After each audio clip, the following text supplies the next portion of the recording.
مزمور 28. خداوند می قوت و می سپره.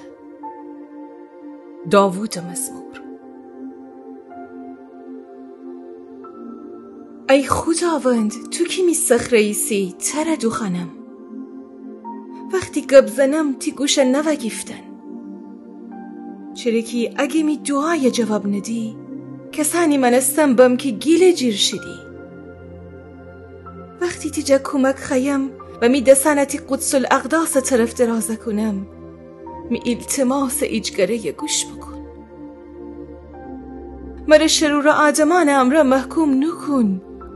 اوشنی که همیشه شرارت کنیدی، که خوشن همسادیان امره جسول و صفات دم زنیدی، ولی بدی اوشن دیل درون نه. اوشن کردکاران و شرارت وسیع اوشن جزای فدن. حتی یم جه خاطر اوشن شرورکاران اوشن جزای فدن و مجازات بکن. جه خاطر که خداوند کاران محل نکنیدی و حتی یمون دست کارانه. پس خدا اوشن جبین بره و هیچ وقت اوشن وین رزنه. متبارک به خداوند، چونکی می التماس ایجگره گوش بکده. خداوند می قوت و می سپره.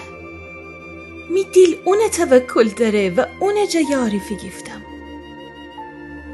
می دیل شادی جا پره و سرود امره اون ستایش کنم.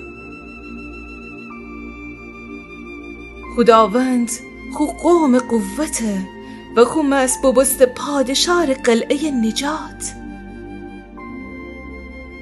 ای خداوند، تی قوم نجات بدن و تی ارث و میراث مبارک بفرما.